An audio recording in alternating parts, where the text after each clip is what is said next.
여러분 안녕하세요. 이재호 코치입니다. 오늘은 지난 7월 18일 독일 알가우에서 열렸던 트라이 배틀 리오넬 샌더스와 얀 프로데너의 두 명만이 겨루는 그런 아이언맨 거리 레이스를 중계를 해드리도록 하겠습니다. 이게 뭐 아이언맨이니까 당연히 8시간이 가까운 그런 시간 동안 두 사람만이 1대1로 배틀을 벌이는 건데 스위프트에서 후원을 했고요.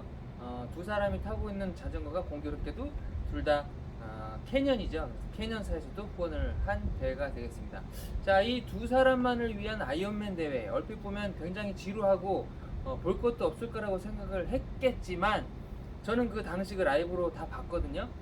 7시간 넘는 물론 거기서 엄청난 기록도 나왔고, 근데 둘 중에 한 명이라도 뭔가 트러블이 생기거나 기계장치, 뭐 자전거가 문제가 생기거나 펑크가 나거나 아니면 달리기에서 어쩔 수 없이 뭐 컨디션이 너무 안 좋아서 더 이상 달리기를 못 한다거나 걷거나 이렇게 되면은 정말로 김이 팍 새는 그런 대회가 될 것 같은데, 그럼에도 불구하고 이런 대회를 주최한다는 그 후원사와 주최 측의 그런 아이디어와 그런 행동성, 그런 거에 대해서 되게 좀 높이 평가하고 싶습니다.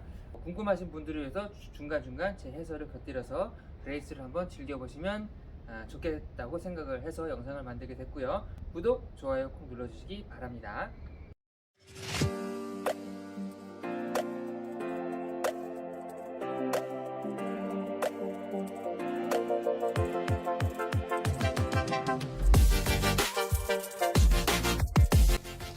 자, 아이언맨 세계 기록 보유자이자 현존하는 가장 강력한 우승 후보 얀 프로데너가 먼저 화면에 보이고 있습니다.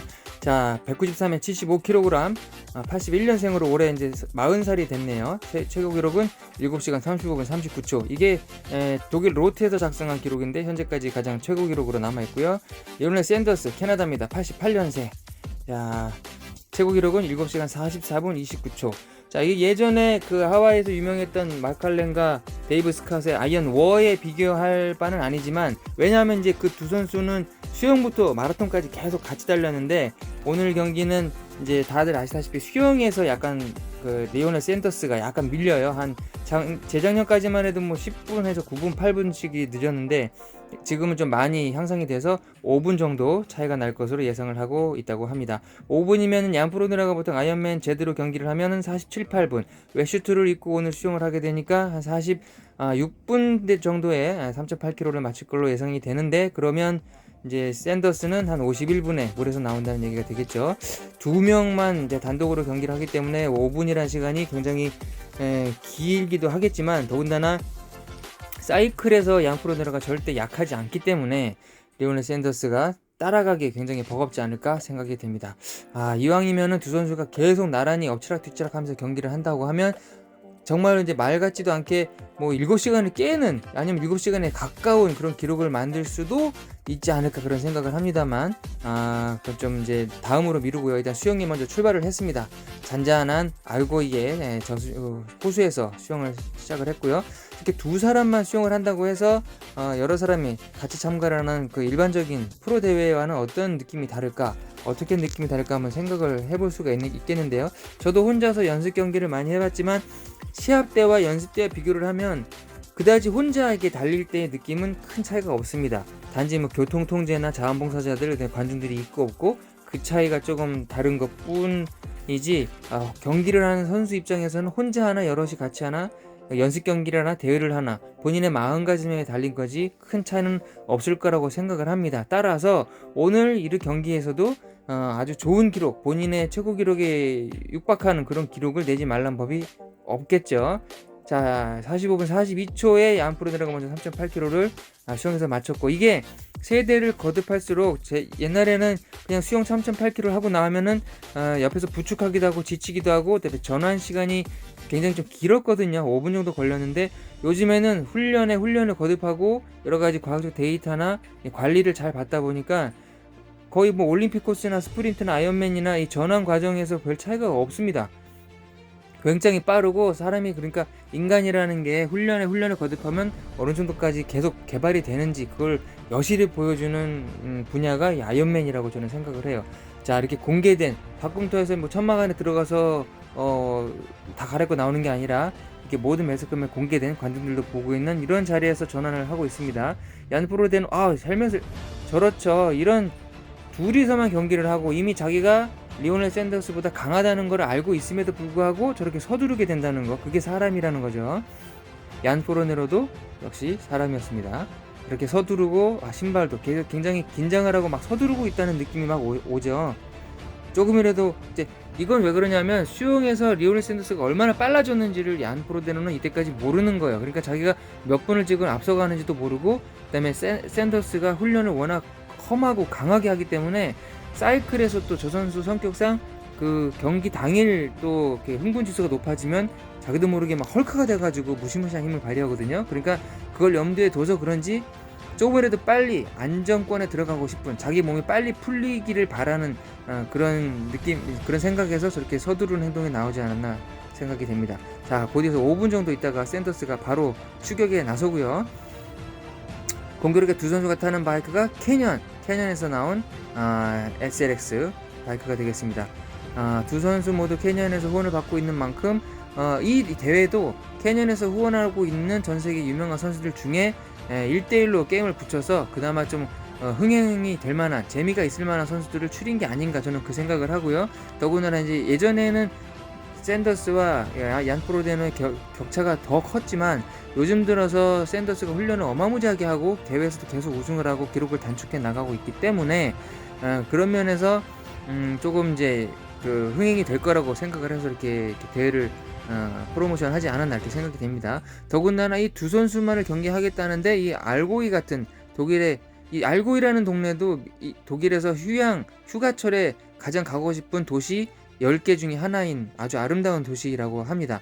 뮌헨에서 서쪽으로 좀 가면은 스위스의 쭈리히가 있는데 그 쭈리히와 뮌헨의 중간쯤 되는 산악 지형에 들어가 있어요. 그래서 겨울에 굉장히 그 알프스 지형하고 거의 같은 그런 산맥에 있기 때문에 관광객들이 굉장히 많이 찾는 도시고, 여름에도 맑은 호수와 또 경치 좋은 산, 자연들이 많기 때문에 1년 내내 관광객이 끊이지 않는 도시라고 합니다. 자, 이제 수영을 하고 사이클을 시작한 지 1시간 46분 지나가고 있고, 그리고 이제 두 선수가 타고 있는 저 자전거를 가만 보시면은 그냥 일반적으로 판매하는 자전거와는 조금 다릅니다. 왜냐하면 이 선수들은 그 저 자전거 개발에도 굉장히 관여를 하고 있고 그 의견을 계속 주고 있고 피드백을 받아야 되는 위치에 있는 그런 그 정점에 있는 선수들이기 때문에 캐년 개발사 입장에서는 저 선수들의 연습과 훈련에서 계속 데이터를 수집을 해서 이 개인에 맞춰서 계속 뭔가를 바꿔준다고 합니다. 예를 들면은 지금 샌더스가 타고 있는 저 칵핏, 저 핸들바, 에어로 핸들바 저 위치와 스템과 그다음에 핸들 그다음에 모든 그 전선들이 지나가는 그 중심부, 자 이렇게 벨로드럼 형식으로 만들어서 속도를 줄이지 않고 유턴을 할 수 있도록 또 만들어 놨네요. 저런 거 굉장히 좋습니다. 저런 거는 일반인들한테 설치를 해도 타기가 어려워요. 처음 타는 분들은 저거 올라가다가 넘어집니다. 대다수가. 저것도 연습을 몇 번 해봐야만 탈 수 있는 시설이 되겠고요. 그래서 조금 전에 하던 말씀을 계속 드리면 두 선수가 타고 있는 자전거는 일반인들이 구입하는 자전거와는 조금은 차이가 있다, 말씀드릴 수가 있겠습니다. 예를 들어서 얀 프로데너 같은 경우는 팔꿈치를 굉장히 좁게 붙여서 타거든요. 그게 장기간 그렇게 그 자세로 타게 되면 어깨 관절에도 무리가 오는데 그 무리가 가지 않도록, 그러면서도 공기 저항도 줄이고 자세도 편하게 계속 데이터를 피드백해서 스템 길이라든가 또 팔꿈치 서포터라고 그러죠. 팔꿈치 엘보 서포터의 모양을 바꾼다든가 그렇게 해서 계속 개발을 거쳐서 지금 타고 있는 저 자전거가 나왔다고 합니다. 그래서 얀 프로데너가 과거에 스페셜라이저도 타보고 뭐 캐년에서 나오는 다른 자전거도 타봤지만 지금 이 자전거로 계속 좋은 성적을 낼 수 있는 이유가 자기가 가장 편한 자세로 가장 큰 힘을 발휘할 수 있는 포지션에 맞춘 그런 자전거이기 때문이라고 하죠. 그리고 우리가 제일 궁금해하는 거, 이 선수들이 타고 있는 장비라든가 헬멧, 그 샌더스 같은 경우는 헬멧은 루이가뉴 헬멧을 골프공 모양이 박혀있는 그런 홀이 많이 박혀있는 공기저항을 줄이기 위해서 그런 헬멧을 쓰고 있고, 지금 이 오피셜 심판들이 지금 중간중간에 보급소를 이렇게 기존에 대회에서 보듯이 텐트를 치고 테이블을 놓고 물을 놓고 선수들이 직접 가져가게 하는 거, 그런 방식 말고 공식적으로 각 지점에서, 정해진 지점에서만 심판이 저렇게 보급을 하도록 하고 있습니다. 그래서 기록을 최대한 빨리 단축할 수 있도록 배려를 한 셈이 되겠죠. 참고로 이 대회도 그 두 사람이 경쟁을 하기 때문에, 그리고 공식 기록으로 인정이 된다고 합니다. 사이클을 마친 시간이 지금 4시간 42분인데 수영을 46분에 나왔는데 4시간 42분이면은 사이클에서 3시간 56분을 탔다는 얘기가 되겠네요. 어마무시합니다. 시속 45km를 계속 유지해서 탄, 정말 어마무시합니다. 얀 프로데노.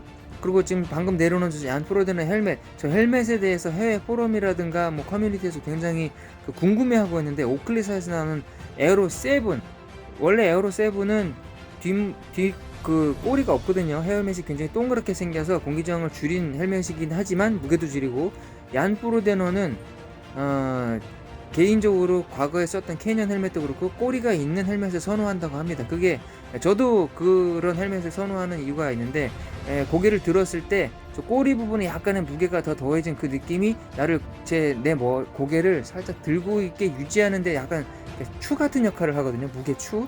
저게 굉장히 그래서 편합니다. 무게가 전체적으로 더 그렇게 부담스러울 정도로 무겁지도 않을 뿐더러, 지금 달리기 하기 전에 뭔가 그 바세린을 바르는 모습 같죠? 쓸리지 않게 하기 위해서. 근데 아니면은 물건이 옷이 꼬였던가. 그렇죠, 뭐가 빠졌네요. 제 생각에 저거는 저 유니폼이 그 사이클 탈 때 스펀지라 그러죠. 그게 붙어 있는데 얀 프로데노는 그게 달리기 할 때 굉장히 불편한가 봐요. 그래서 뗐다 붙였다 할 수 있는 그런 소재로 유니폼을 제작했다고 합니다. 그래서 지금 사이클 타고 나서 달리기 전에 그 서포터 스펀지를 떼내는 장면이었네요.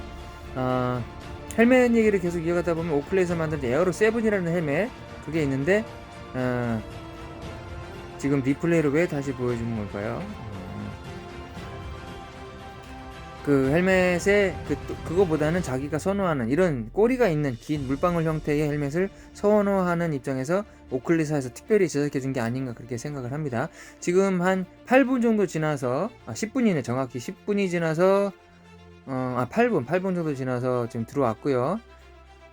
수영에서 5분 조금 더 지나서 수영을 마쳤고, 사이클에서 한 2, 3분 더 늦어진 리오넬 샌더스가 지금 급하게 제2 바꿈을 하고 전환을 하고 있는 과정입니다. 지금 샌더스 같은 경우는 고등학교 시절에 굉장히 좀 불우한 생활을 했어요. 그 약물에 빠져가지고 몸이 계속 망가져가는 상황에서 자기가 이제 깨닫고 정신 차린 거죠. 그래서 그걸 계속 이제 다른 사람들한테 모범이 되고 가족들에게 부끄럽지 않은 사람이 되기 위해서 계속해서 운동을 통해서 이렇게 자기를 개선해 나가고 있는 그런 아주 대단한 정신력을 가진 선수입니다. 그래서 얼핏 보면 달리는 폼도 그렇게 좋지도 않고 하지만, 그럼에도 불구하고 지금 계속 세계적인 기록을 낼 수 있는 이유가 부단한 노력과 어마어마한 훈련 때문이라고 할 수가 있겠죠. 에어로 헬멧 같은 경우는 많은 분들이 알고 계시겠지만 이게 일종의 패턴이거든요. 10여 년, 7년에서 10년 사이마다, 과거에는 7년에서 10년 사이마다 헬멧 디자인을 바꾸면서 계속해서 이렇게 판매를 이렇게 이어가게 했는데, 요즘엔 그게 간격이 짧아졌죠. 아이고, 이제 카펫이 깔려져서 물이 묻으니까 굉장히 미끄럽죠, 코너에서. 저 신발은 이제 호카 오네 거기서 후원을 받고 있는 얀 프로데노. 과거는 아식스를 신고 달렸지만 지금 호카를 신고 달리고 있는데, 고관절에 충격이 굉장히 많이 갔을 것 같네요. 다행히 좀 미끄러지면서 잘 뻗어버려가지고 쭉 그냥 충격 없이 잘 미끄러져서 그게 크진 않은 것 같네요. 근데 한 5분 정도는 굉장히 아플 거예요. 저 상태에서도 굉장히 시합을 이어갔다는 게 대단합니다. 운이 좋았다고 할 수 있겠죠. 여차하면 시합을 포기할 뻔했는데, 리오넬 샌더스도 이제 후반에 갈수록 몸이 풀려서 계속 기록을 단축하고 있고, 이대로 가면은 아마 세계 최고 기록이 나오는 건 분명하고, 여기 나오죠. 지금 이대로 가면 7시간 21분 얀 프로데노, 샌더스가 7시간 31분에 골인하게 돼 있다고 합니다, 데이터상. 하지만 이제 두 사람이 경기를 하고 있고, 그다음에 장거리이기 때문에 뒤로 갈수록 체력이 떨어지는 건 어쩔 수가 없습니다. 보급을 아무리 열심히 한다고 해도. 더군다나 이제 플러스 알파 요인이었던 관중들도 없고, 이런 공간에서는 달리는데 굉장히 정신적으로 피곤하겠죠, 지루하고. 자, 이제 마을로 들어서서 7시간 27분, 예상보다는 좀 늦었지만 그래도 여전히 자신의 최고 기록인 7시간 35분을 깨고 7시간 20분대에 진입하는 얀 프로데노. 어마어마합니다. 얼마 후 있으면 이제 알리스테어 브라운리가 7시간을 깨는 브레이크 세븐이라는 이제 그 행사에 자기가 이제 준비를 하고 있다고 제가 들었는데, 그거는 이제 앞에 차가 여러 가지 바람 공기 저항이라든가 뭐 그런 걸 도와줘서 자기 힘으로 달리긴 하지만 뭔가 다른 사람의 도움을 받아서 이제 깨겠다는 내용이고, 지금은 이제 혼자서 단독으로 경기를 했는데도 7시간 27분이라는 어마어마한 기록으로 얀 프로데노가 골인을 하고 있습니다. 와, 이 선수는 진짜 한계가 없는 것 같아요. 재능도 있고, 정신력도 있고, 거기다가 성실하고 훈련도 어마무시하게 하기 때문에 이런 기록을 계속해서 만들고 있는 것 같습니다. 그 샌더스에도 자기 본인 개인 유튜브에서 얘기를 하기를, 자기가 앞으로 어떻게 해도 얀 프로데노를 이길 수는 없을 것 같다. 하지만 계속 그와의 격차를 줄이는 게 내 목표다라고 얘기했을 만큼 얀 프로데노는 지금 그냥 왕입니다. 왕. 뭘 어디 나가서 어떤 시합을 해도 본인이 포기하지 않으면 무조건 이기는 그런 대단한 재능의 소유자가 되겠습니다. 자, 얼마 안 있어서 이제 42분이 좀 지났는데, 샌더스도 드디어 골인 지점의 모습을 나타냈습니다. 본인 최고 기록을 깨지는 못했지만 그래도 거의 개인 최고 기록에 근접한 기록을 낸 것으로 봐서 샌더스도 정말 대단한 실력의 소유자고 앞으로 더 기록을 단축할 수 있을 거라고 생각을 합니다. 자, 그렇게 제가 생각하는 이유가 뭐냐면, 샌더스는 지금 여기 독일이란 말이죠. 캐나다에서 독일까지 날라오는데 그래도 몇 시간의 비행 시간이 있을 것이고, 아무리 일찍 도착해서 적응을 한다고 해도 현지에서 적응하고 있는 얀 프로데노와는 조금 차이가 있겠죠. 반대로 캐나다에서 경기를 했으면 그래도 얀 프로데노가 이기긴 했겠지만 약간 격차가 줄어들거나 좀 더 박제감 있는 경기가 되지 않았을까, 그런 생각을 해봅니다. 저도 과거에 뭐 유럽이나 미주나 이렇게 여행을 할 때 보면 그 시차를 굉장히 무시하기가 어렵거든요. 아무리 열심히 적응을 한다고 해도. 자, 이 두 선수, 레전드급 두 선수 경기하는 영상 너무 잘 봤고요. 언젠가는 한국의 어떤 선수가 하와이에서 좋은 성적을 내는 그 날이 오기를 기대를 해봅니다.